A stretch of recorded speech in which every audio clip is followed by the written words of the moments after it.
Il existe 3 options de cylindrée, toutes consomment peu de carburant et sont considérées comme respectueuses de l'environnement en raison de leurs faibles émissions de gaz d'échappement.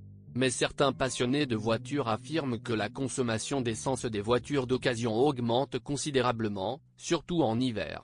Le principal problème de la Toyota Vitz est la faible traction.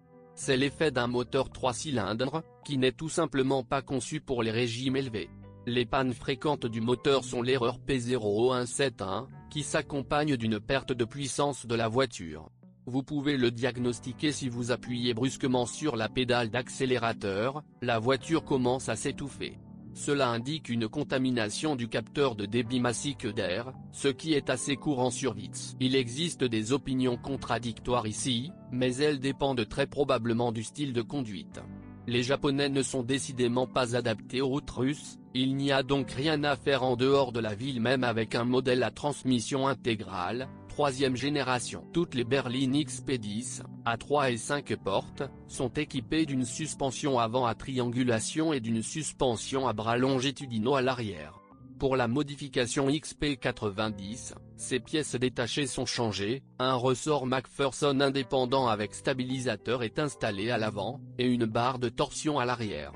Sur les modèles produits depuis 2010, des jambes d'amortisseur ont commencé à apparaître. C'est le point faible de la Toyota Vitz 1999-2005. La libération est notée par tous les propriétaires. Le problème est que la voiture est très petite, donc la carrosserie est également fine, donc toutes les vibrations sont très audibles. La voiture se comporte de manière instable à des vitesses supérieures à 100 km/h. Les propriétaires de voitures conseillent que rouler sur l'autoroute à une vitesse ne dépassant pas 90 km/h n'en vaut pas la peine.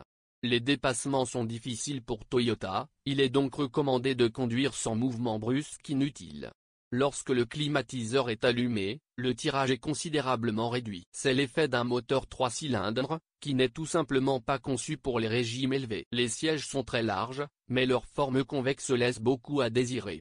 Les propriétaires notent que le siège du conducteur est petit, donc un homme de grande taille sera inconfortable. Le corps s'avère non fixé et le point d'atterrissage est haut. Les sièges arrière sont plus confortables, mais cela ne s'applique pas aux personnes de grande taille. L'utilisation est assez simple en raison de sa petite taille et le stationnement est également aisé. Mais le volant se met à vibrer à grande vitesse. Une mauvaise manipulation est constatée en hiver, ainsi que lors des précipitations. Panne fréquente de Toyota Vitz 1999-2005. Libéré. Se met à vibrer au ralenti par temps froid.